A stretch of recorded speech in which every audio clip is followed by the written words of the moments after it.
It's nice to get started all over again. We're live. Thank you once again. I want to go ahead and let you know this is the red, white, blue with the Patriot Ben Garcia. And my first guest, and I'm very honored to have him as my guest. He is running for Washington's District 9. That is largely Seattle, Federal Way, Bellevue, Renton. Approximately 669,000 votes in that congressional district of 9. I want to go ahead and let you know he is a patriot, a lieutenant commander with the United States Navy. His name is C. Chan, and he also was with SSO, which is Strategic Sea Lift Officer. He is a 6th generational Chinese American, and I want to welcome you. Thank you very much for being my very first guest on the show. So thank you. And sir, it's an honor to have you on board. Tell me a little bit about yourself. We don't salute indoors in the Navy. I kid. Thank you again so much for the introduction again, and you know, all the fancy titles from the organizations that I've been privy to be a part of over the years, but you know, I'm just a working class American father like you are, and hoping to build a future where I can look my children in the eye and say that, you know, Dad did his darndest to try and make sure that the future you inherit is not one where our country is been broiled in war like I've experienced my entire adult life and have seen our elites. Yeah, I mean, I can agree. You know, right now our country's under quite a bit of duress. We had an end to 2 wars, and which I'm very grateful for. But the way the wars ended, I gotta tell you, as a combat veteran, it really leaves a bad taste in my mouth. And I do believe down the future we need to have accountability, and that's where I believe that if we get like-minded individuals who are patriots that really want to see what's the best interest of not only your constituents and the area that you're serving in those districts, but doing what's best for our country. And we need to have people that understand the loyalty and really love this flag behind me. You know, it is a privilege to be an American citizen. And I got to tell you, our forefathers, founders of this country, that created our Constitution and the Declaration of Independence created some of the greatest documents the world's ever known. And for me, they've kept their word. They're not perfect individuals, neither are we, but they were patriots. And you have people all over the world today that want to put their feet on American soil and want to be an American. And we've got to go ahead and embrace our Constitution. It's the second greatest document there is. You know, the first is the Holy Scriptures. So I want to make sure that this show hits what it is that I'm running on. God, family, country. Those are 3 main aspects of what I'm campaigning on. But those are the traditional values of what this country was based on.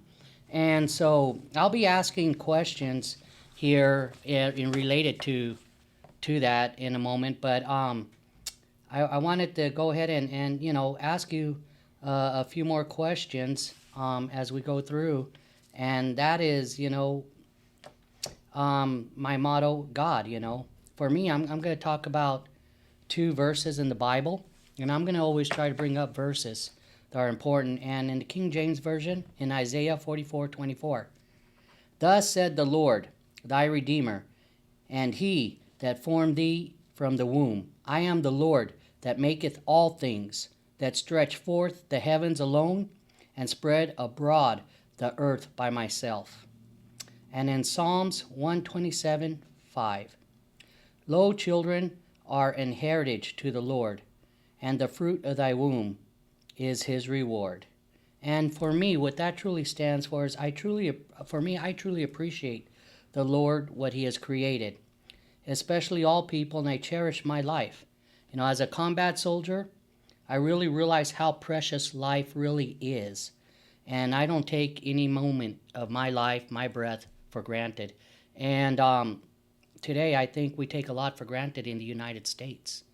And so it's important that we have people that understand how critical our foundings are. And I just wanted to ask you, um, how has the Lord importance in your life? Because during our discussion, I could see that it was important to you. Could you tell me a little bit more about that? Hello, see? Well, apparently we're having a little bit of difficulties on this first show. I'm waiting for a response for the audience. I want to go ahead and let you know who I am. My name's Ben Garcia III. I'm running for Washington's 4th Congressional District. And right now, we do have 8 counties at this time that is in that district, but due to the state Supreme Court, they're going to make a determination whether or not the new voting districts are going to change. So we'll be waiting to see what happens here shortly. But at this point, it's pending. The recommendations may be that the district will go from 8 counties to 6. And so we'll see what happens with that, and we'll keep you updated and informed as our show goes on. We will be having this show every Wednesday from 12 to 1. And our goal is to really reach out through our nation and in our state to find what the fundamentals are for our country and our community. You know, this country was based and created on the spirit that the Lord is our creator and that government works for the people. We, the people, determine how we want our lives to live and what our freedoms are to be. And I want to make sure that we continue to get like-minded people that really have the heart and determination to make a difference not only in our state, but in our local elections and in our federal elections. We want to make sure that we continue to build and improve on the Republican Party and the brand. You know, I am a Republican conservative, but I have a very unique background.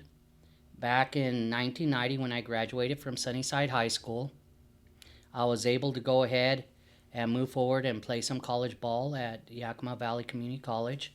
And during that time, I was very fortunate to go play college ball and be Ebony Senate Rep in 1991.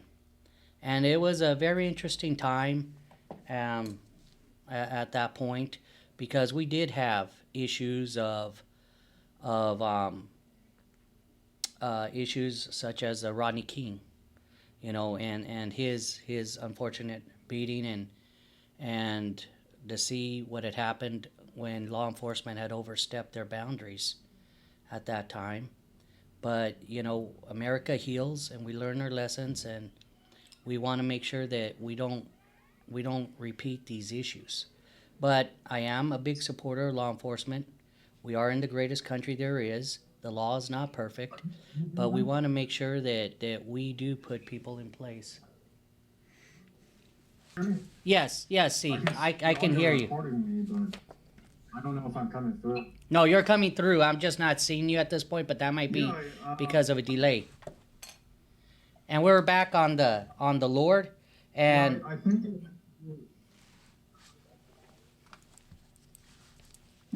I think it has to do with the live streaming drawing too much bandwidth. But I created this thing live.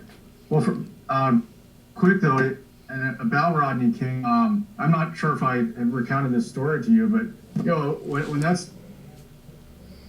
stuff was going on in California, and the armed to the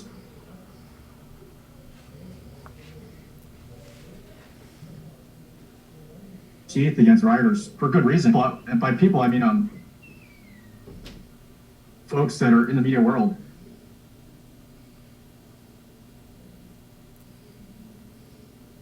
immediately rushed to my parents' restaurant. How were we going to survive the backlash? And you know, it's funny because my godfather is an American, and a lot of my adopted uncles, I guess you could call them. And I grew up in kind of two worlds because my parents worked very hard so that we could go to a blue ribbon high school in kind of a Judeo-Christian Caucasian community. But I would take NJ Transit about 15 minutes to Atlantic City after school and help my parents' restaurant and meet with my family there that were Americans.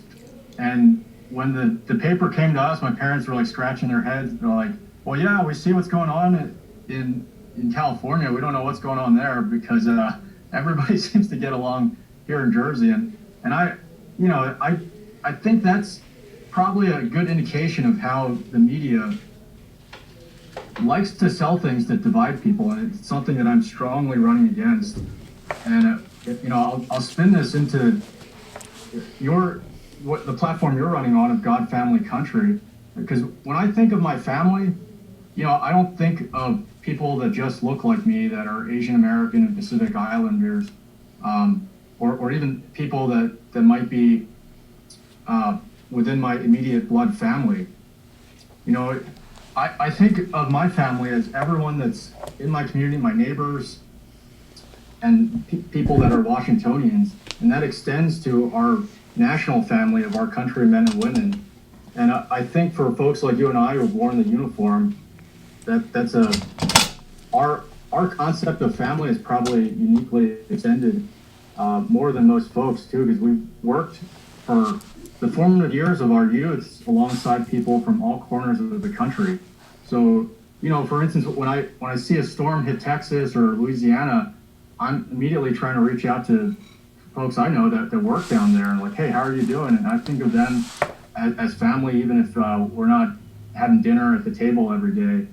And I think that the direction in my thinking along those lines is driven by a higher power, whether folks want to call it God or Vishnu or whatever spiritual entity is represented.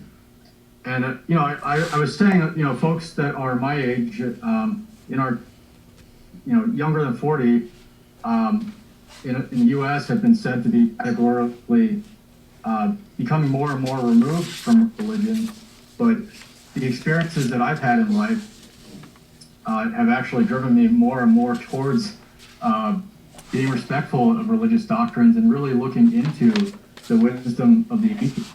And even evolutionary science and folks that study it have written books like there's a place for faith in society that is necessary, something within human beings that for good reason draws us to understanding and appreciating a higher authority. And I would even argue that folks on the Hill that yell so much about how faithful they are probably the complete opposite of that, because they feel like they are the high power and they come down upon us normal plebeian Americans and say, hey, you know what, are too little to matter. But Wall Street, that's too big to fail. So when you have folks that think from that perspective, of course they are going to fight against folks like you and I who are trying to push policies that power normal Americans, whether they're on one side of the aisle or another. And we had a long talk about this last night, which unfortunately I don't think we'll have the time on your air, but you were really driving home the point to me, and we were discussing like, you know what, Democrats are not our enemy, Republicans are not all our friends, but Americans, we're all on the same team. It's one team, one dream, one America, which is like the slogan for my campaign. Amen. Because we're not looking for war, we're looking to bring everybody together with unity, accountability, and truth. And unfortunately, the brief chat we had with the trial run when my computer crashed, where you were talking about your experience working with folks that have PTSD and your experience of mentoring those young folks, it is really more an honor for me to be able to listen to your stories and you discussing that, because like a very simple solution that I think you and I would have no questions pushing if we were on the Hill and this is like the least we can do for folks that serve, is that you know how draining and time consuming and just completely overwhelming some of the day-to-day activities in uniform can be. Well, a lot of folks are finding out, like, you know, when they're out and maybe like yourself, they've accomplished and sought higher education, and they want to hand over these benefits like the post 9/11 GI Bill to their children. You know, Uncle Sam is telling them, absolutely not. If you want those benefits, you need to serve another 4 to 6 years in uniform. And at that point, they might be at the end of their 20, 25, 35-year careers. And like, you know, the Department of Defense won't take them back. But the least we could do as represented officials for these folks that are literally volunteering in the formative years of their life, and 80% to 90% of the folks that defend our country do not look like you and me. They're 18 to 24 years old.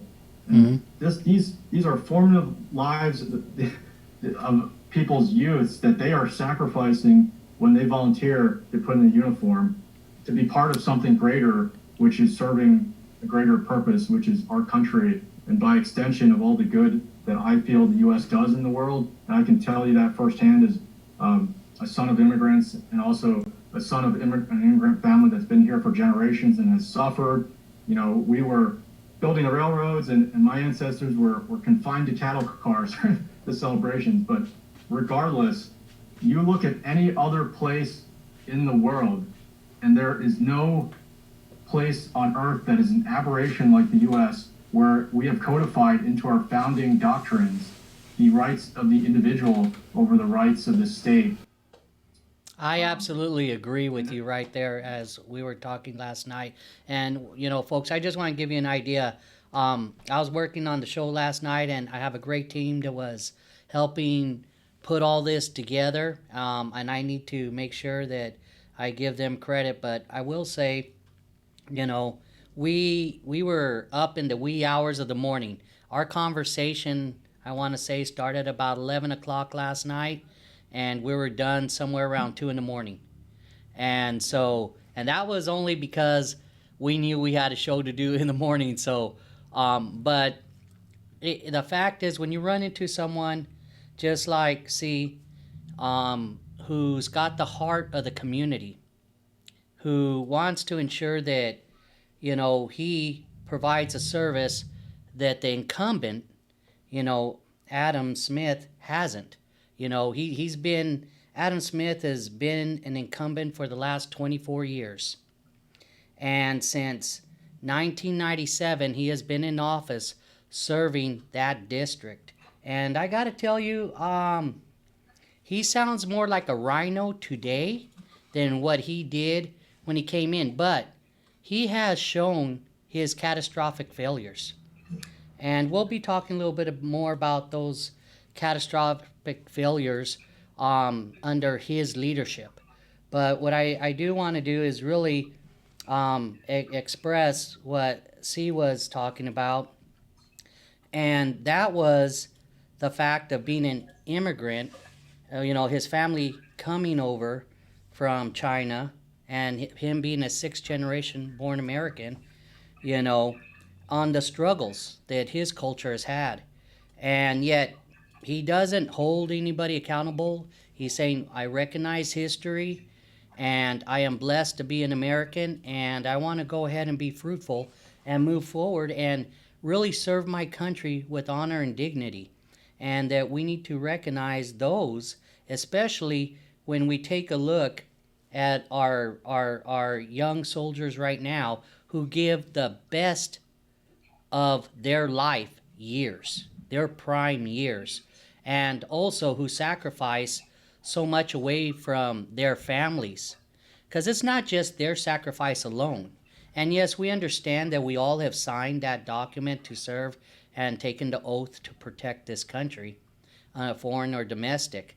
Whether the uniform is off now doesn't mean that service stops. But the fact is, you know, we have to really take a look at the type of individual that is willing to give up their freedoms to protect yours. And they're doing that freely. You know, this country requires a lot. And it's more than just putting that uniform on. This country is serving the world. And when the world and disasters happen, and we need somebody to help those countries, Americans are very giving, not just the civilian side who donates those monies and sometimes sends out those nonprofits and charities out there and puts boots on the ground, but those folks and those organizations need protection. And the world looks at us to give them that protection, you know, and because we know we have proven when it comes to humanitarian reasons, humanitarian aid, we put those boots on the ground and we're not there to take over your country. We're there to provide a service and to help your need, you know.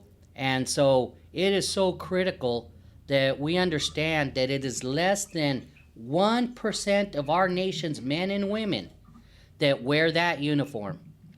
And I'll tell you some of the unfortunate catastrophes that have happened due to administrations and due to our political politicians that have failed our soldiers, you know, because they can't define what winning is or they can't define victory. I will say is this: you take a look at the high suicide rate that is with our military at 22 a day, you know, and that's not because the soldier gave up.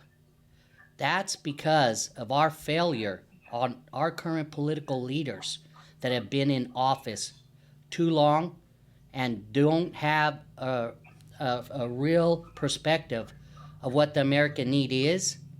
And they just go ahead and use a lot of our resources in both blood and in money.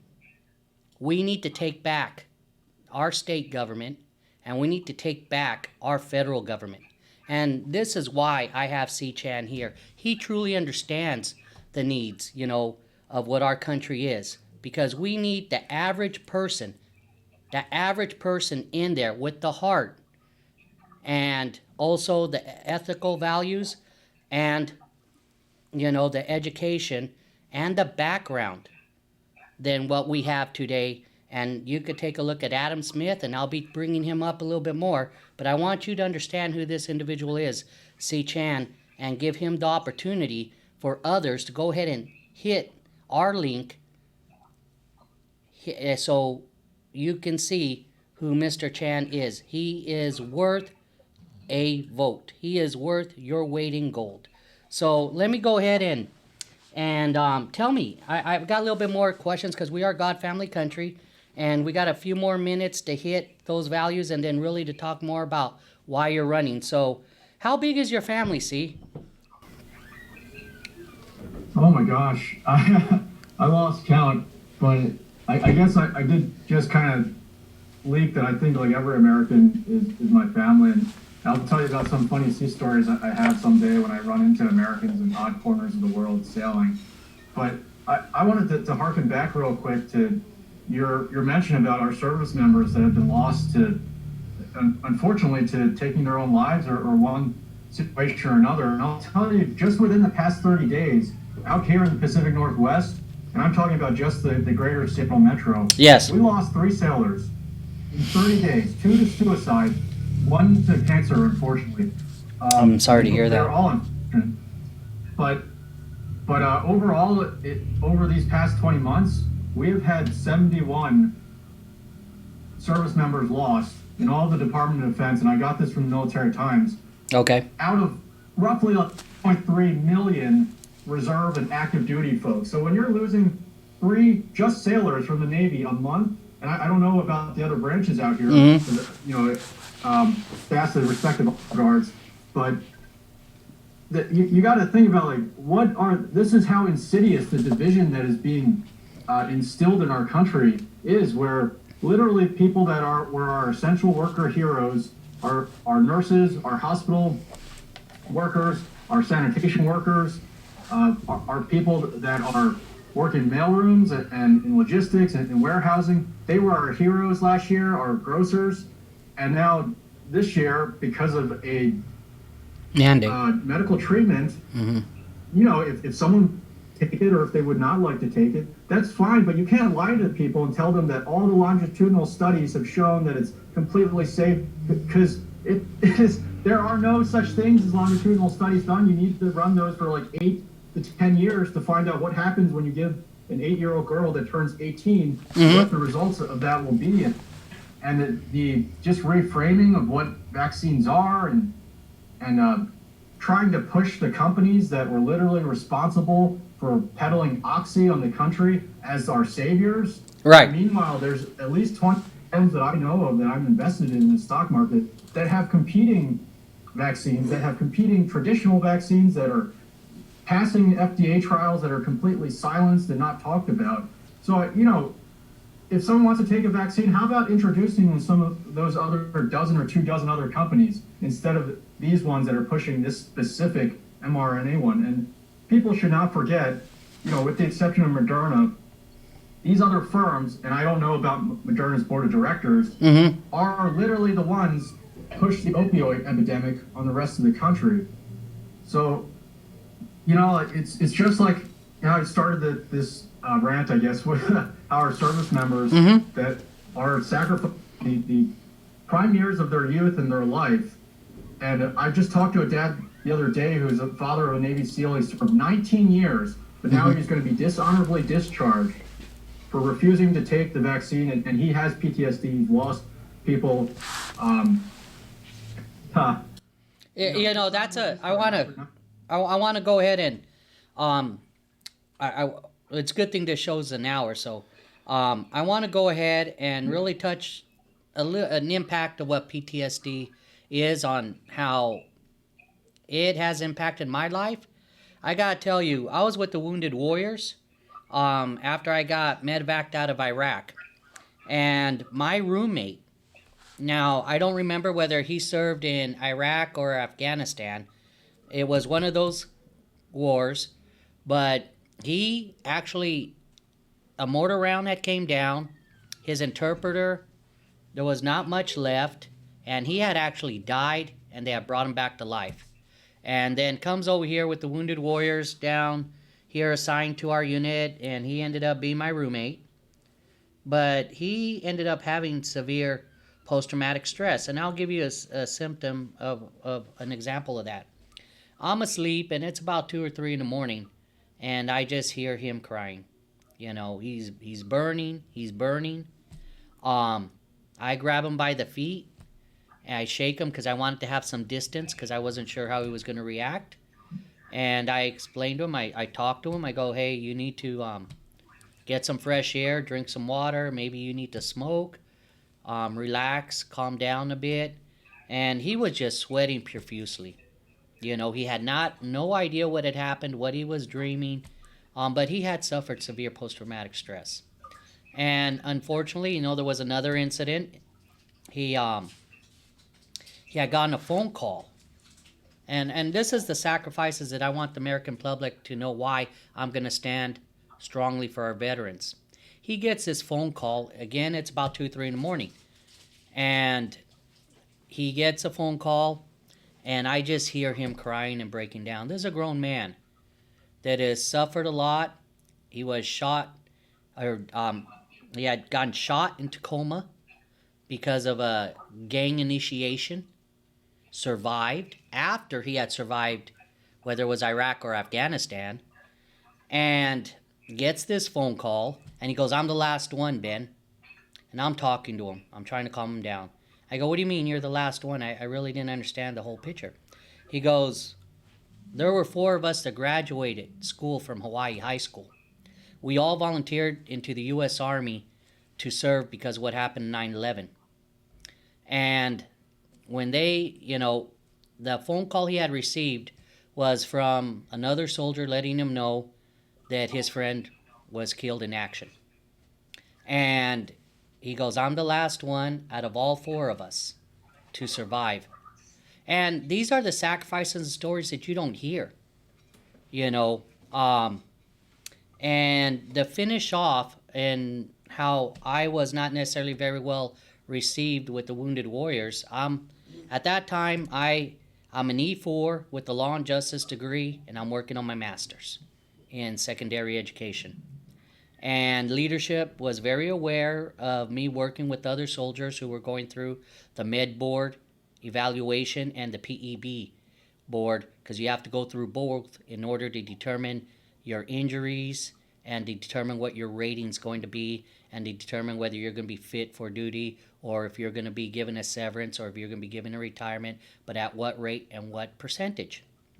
So he comes into, same person, soldier, comes into my room, my roommate, and he's just happy as heck. He's like, I'm going to be out of here in 2 weeks. And I go, well, let me see your paperwork and your rating. He goes, no, no, no. So we had a little disagreement, and he let me see his paperwork, and I said, you're going to be appealing it. Understand, this individual is now about 22 years old, 23, and he had joined right out of high school. And he goes, why am I going to appeal it? Why do you want me to stay here 6 more months? You're appealing it because, yes, the military recognizes that you do have post-traumatic stress and that it's extreme, but they say it is pre-existing. Now, understand that these young 18-year-olds that come in probably don't have much college, and they're giving the best that they have to our country. And for our leadership to stay quiet and want to streamline the process and go ahead and not give him his full benefits is unacceptable. And I didn't stand for that. And I did write my letter to the 3-star General Base Commander. Also, the leadership was very aware what I stood. So I will stand for you. I will stand for you as a veteran. I understand those sacrifices. I myself wear my scars on my body. And, Chan, brother, you're a veteran, U.S. Navy, and I know you hear those personal stories often, and they're hard stories to swallow.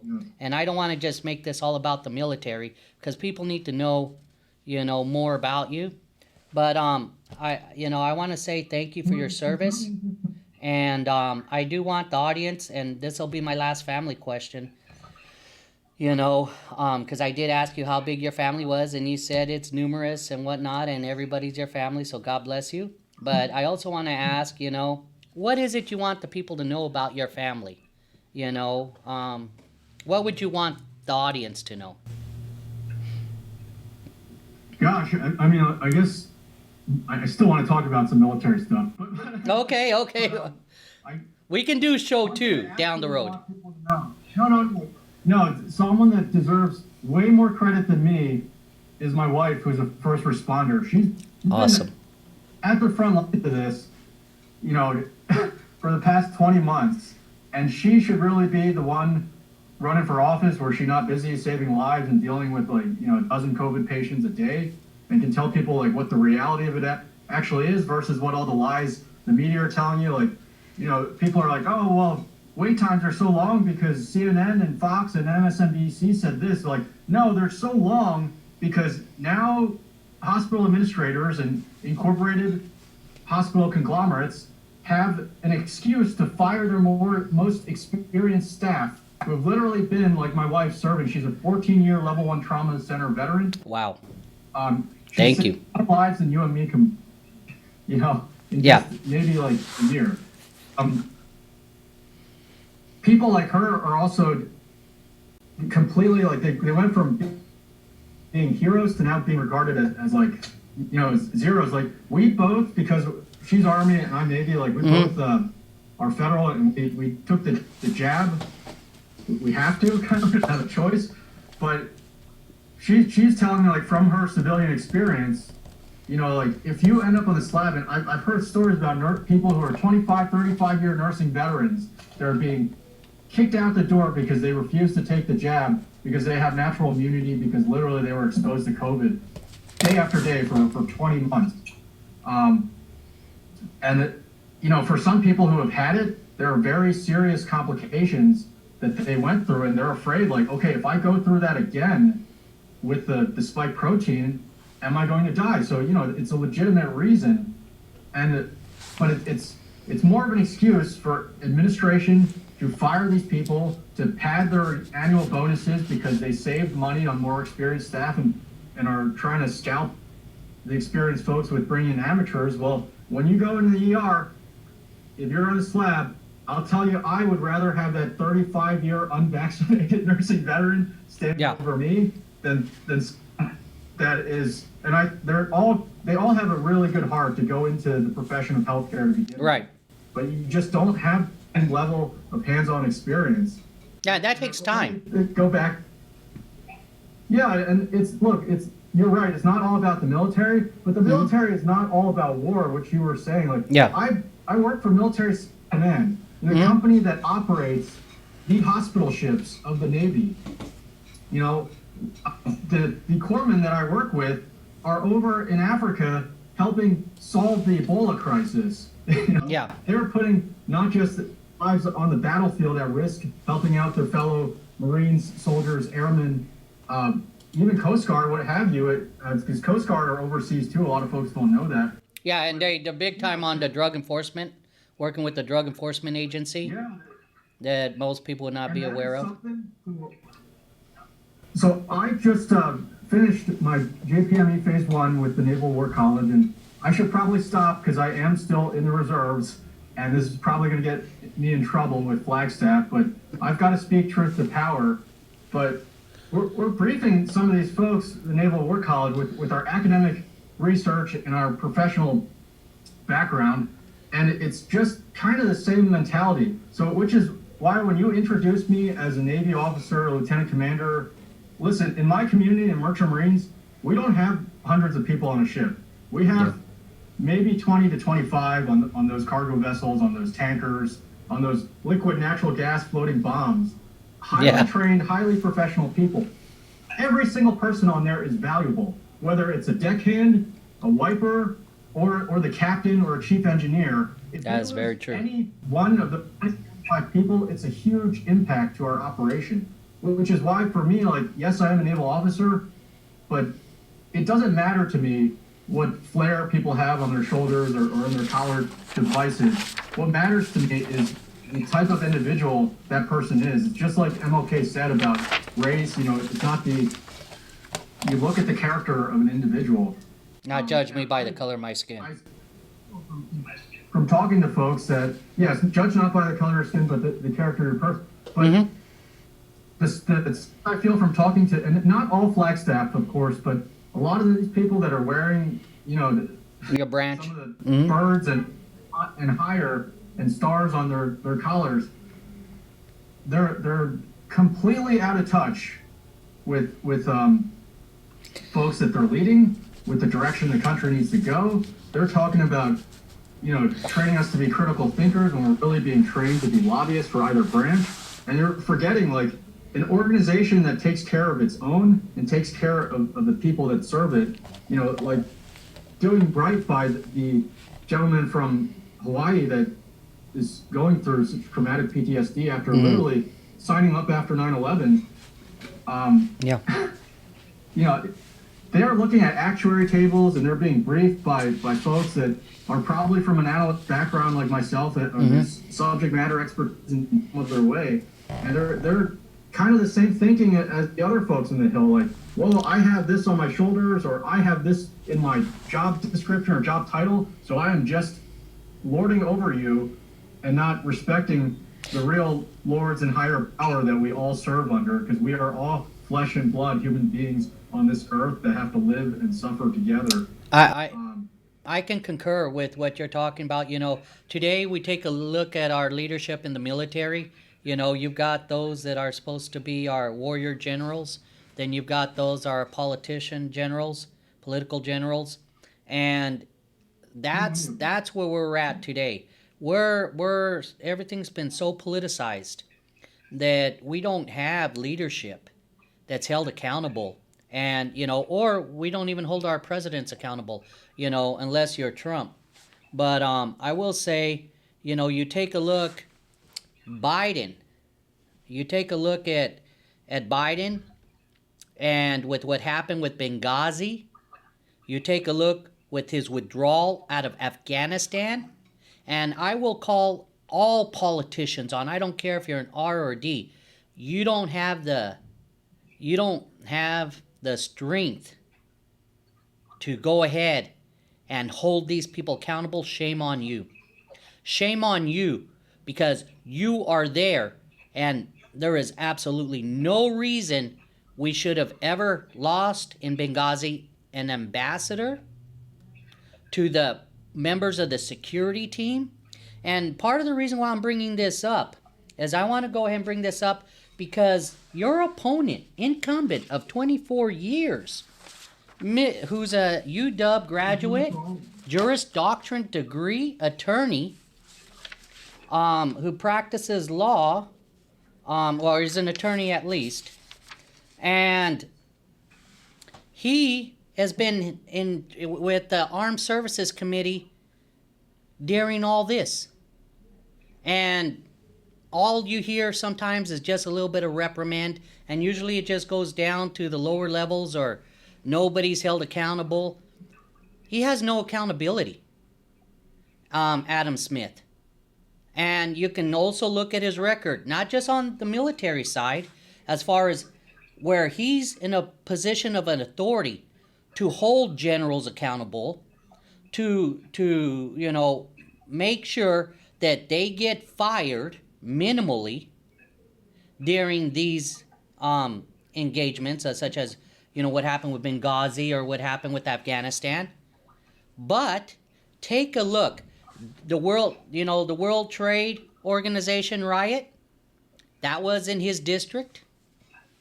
Also, the Black Lives Matter riot was in his district. So, he just goes where the political winds may go. That's not a person you want to represent you. He lacks strength and character. And I want to give you the opportunity I want people to know that you graduated with a bachelor's degree from Rutgers University. And go ahead. From a bachelor I graduated from the U.S. Merchant Marine Academy. Oh, okay. I attended Rutgers. I was very disenfranchised by the traditional academic structure because I wanted to do good in the world and I didn't know what to do. And if you see pictures of me back then, I had hair that was over 6 inches long down to my shoulders. I just wanted to catch some gnarly waves, man, and with churches and hearing. I was terrible at catching those waves until I finally made it out to Hawaii with the Merchant Marines. But that's another story. Me, I was a total tree hugger. Did not see myself literally like a year after in the Merchant Marines working in the oil and gas industry and seeing how things are really done and how, America does it right. Whereas other places in the world, surprisingly, like even Trinidad and Tobago, like they have a long way to go to catch up to how we handle our oil and gas industry cleanly. The American public are not being told that. I apologize, Mike, for the audio issues. But no, you're fine. At Rutgers, I first started in a program geared towards international studies, and the teacher, during briefing us during the orientation, they were laughing at us. They were laughing at us young people who worked so hard to get into college, and I'm not from a family of means. There used to be like a 3 to 4 inch thick scholarship book in my guidance counselor's office, and I was there every day filling out forms, and I did get a number of scholarships. The only one that I really remember was one for journalism. I got the Knight Riders Minority Scholarship for journalism. And these weren't a lot. There wasn't a lot of money. It was like maybe $500 to $1,000, maybe $2,000 per scholarship. But I was filing that. I applied to Ivy, but I saw how much that cost, and I wasn't willing to put my family through that. So right. I took out FAFSA on my own name. I would not put my parents into bondage. So I was going to Rutgers, and the instructors laughed at us. They said, you guys are studying international relations, but by the time anything that we teach you, by the time anything you do matters in your life and your career that will impact global change, everything we teach you will be absolutely useless. This is what college professors at Rutgers University told me And I asked them, okay, well, how about if we work in a field that is directly involved in international affairs and learn that way? Do you think that could impact anything? And they told me, when you hear of something like that, why don't you let us know? And I was just scratching my head because, so my older brother also graduated from a military service academy. He got into West Point, but our congressman insisted that he go to the U.S. Merchant Marine Academy. Oh, wow. Choose which branch of service he wants to do afterwards. So, we got the grades, we got the athletic check marks that we needed, and we also had the community service. So I followed in my brother's footsteps because he was literally doing that field that this university professor had never heard of. He was working as an engineer in the U.S. Merchant Marines, traveling the world, interacting with people all over the world, in and out of ports on transoceanic voyages. And these people in academia, they have no idea.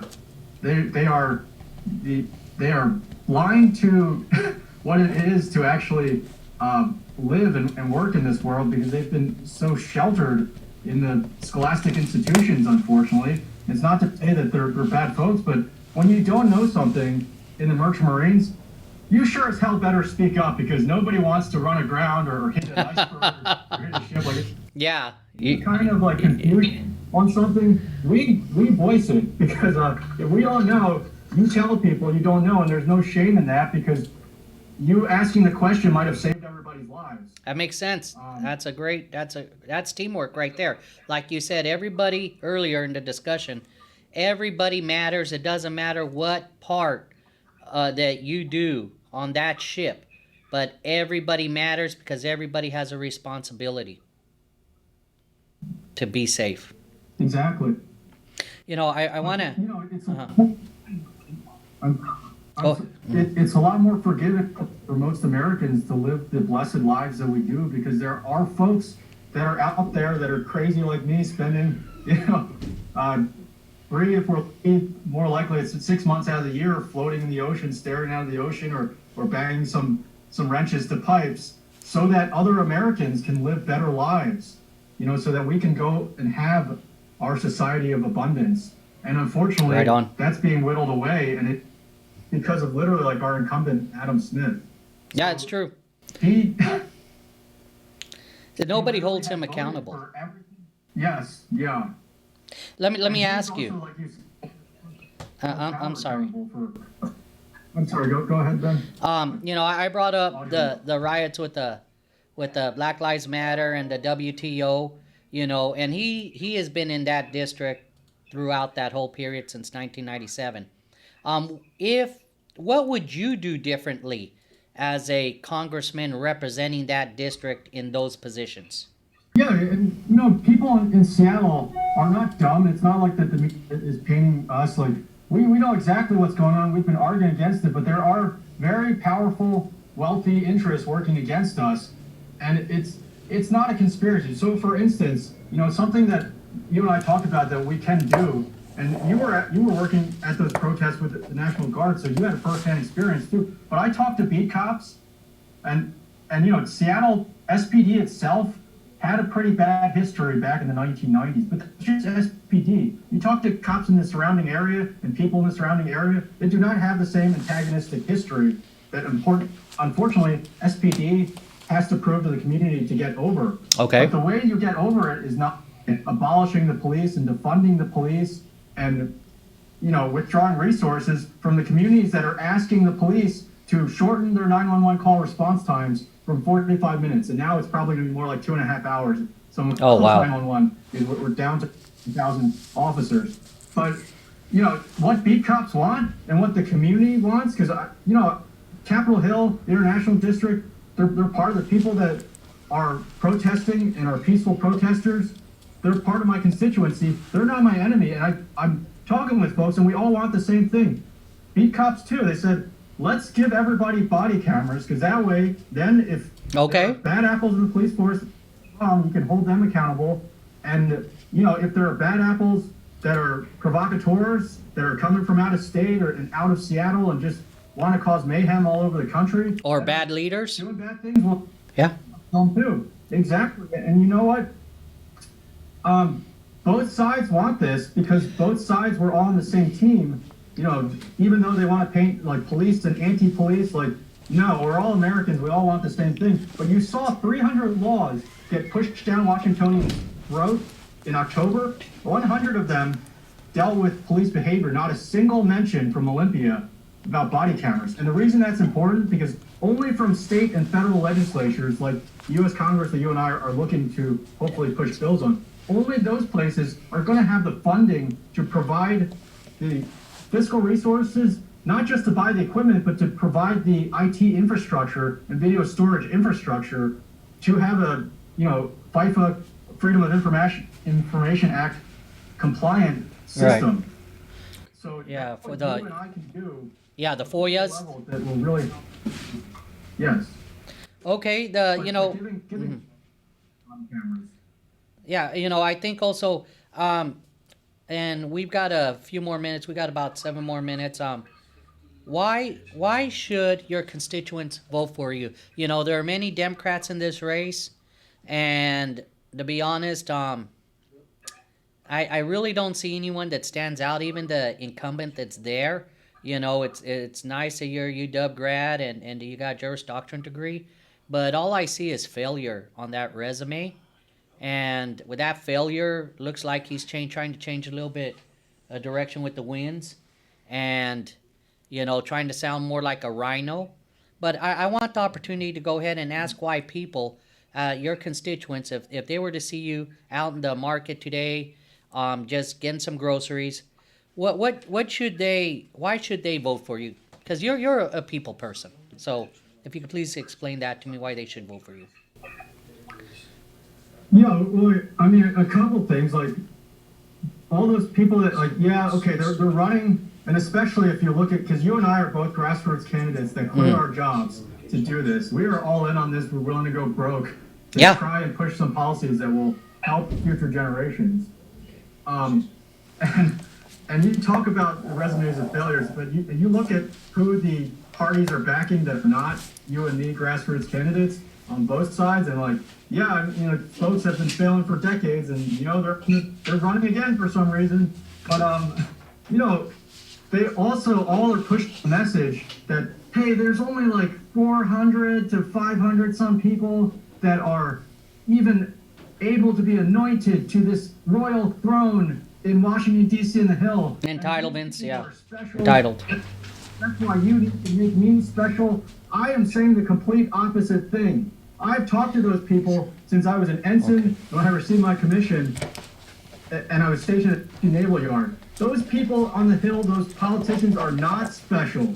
They are just like you and me, if not, maybe probably stupider than most Americans. We need people that are farmers, that are electricians, that are plumbers, that actually fix things and solve problems for a living on the Hill.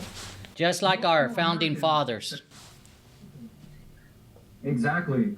And that is the message that I am pushing, that no one, not even the far left anti-American candidate is pushing. Because another thing I'll disclose to you too, I've reached out to everybody who is running for office, and I asked them, like, hey, I don't want to become a career politician, and I will support you. That's what I wanted to do to begin with. I even talked to our incumbent politician. I was like, I'll work with you, Congressman, but it was either radio silence or their platform is just one that is just completely dividing the country. I agree right now Public, that both. I'm not about that. I'm about unity.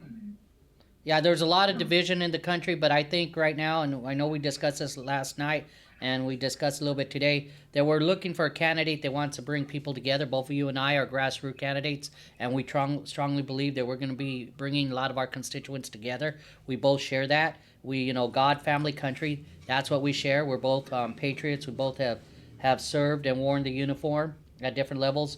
But I want to ask this one question here. I see China right now as not necessarily our friend, and we do need to continue to do business, but I don't see them as a friend of ours. But they're, you see their growth and where they're going. How do you feel about Taiwan being its own sovereign country and how China doesn't recognize it. And then I want to make sure before we leave, before you answer that we get your plug-in, that people know how to go and find you, whether it's on Ballotpedia, whatever it may be, after you answer that question. Because we're wrapping it up here. Yeah, I'm not looking to become a political animal, so I have no qualm saying that Taiwan is its own country. Taiwan is a country. Get over it. And the people that have a problem with that are not Chinese people, not even Chinese people on the mainland. The people that have a problem with that are the Chinese Communist Party. And I'm glad you picked up on that from my website, that I am openly running against these maligned actors that are literally raping and pillaging not just the economies and the freedom of the rest of the world, but our ocean fisheries, our environment. They are not looking to do anything to help the planet. So I don't know what this administration thinks they're really going to accomplish, because the CCP, the Chinese Communist Party, is not listening to anybody. They have their own agenda, and if you were to appease them, they will eat you for lunch. And unfortunately, I'd like to share the stacks of books I have on that. And this is something that, again, I briefed Flagstaff on, but... You know what? I'd love to have a second show with you down the road. Yeah, and people see it coming from a military background, like, oh, so you want to go to war with China? Like, no, we didn't say that. First of all, we're in an economic competition. Mm-hmm. But the war we need to go to is like Sun Tzu. We need to be what we are, the shining beacon of freedom on the hill for the rest of the world. Just take care of our own people, reinvest in domestic supply chains so that people won't run out of pharmaceuticals. If in 90 days, if the Chinese Communist Party decides to cut the U.S. off, look, we're out of our penicillin. We're out of our vitamin C. We're out of our aspirin. I'm not talking about some of the more complicated antibiotics and other things in our manufacturing supply chain that are completely tied to overseas production. If you look at the FDA website, and then 45% of the FDA is funded by corporate money. Surprisingly. Well, see, I'm gonna have to get ready to log off here. I want to sincerely thank you for giving me your time. Thank you as a patriot. People are getting a better idea of who you are, and we'll be making this available on the show Freedom, Not Tyranny. And I do want to give you the opportunity to do your plug on where you're running, how people get a hold of you, and your phone number or email. So can you please do that? And we'll wrap up the show. Yeah, well, I'm going to use my plug to plug you, actually, because thank you and Mike and everyone on your team for taking time out of your Thanksgiving Eve to organize this for are watching this after Thanksgiving. But it's just seaforliberty.com. I'm a sailor, and my first name is Sea, S-E-A, like the ocean. The story behind that, too. Right on. I love it. seaforliberty.com, yep. Well, thank you very much. It has been an honor of mine. I'm glad to call you friend, and I wish you the best. So God bless you in your campaign, and let's go make a difference over there in Washington, D.C. How about that, buddy? Yeah, for sure. And bless you as well and your family. And happy Thanksgiving, everybody. And God bless you. Happy Thanksgiving. Bye-bye.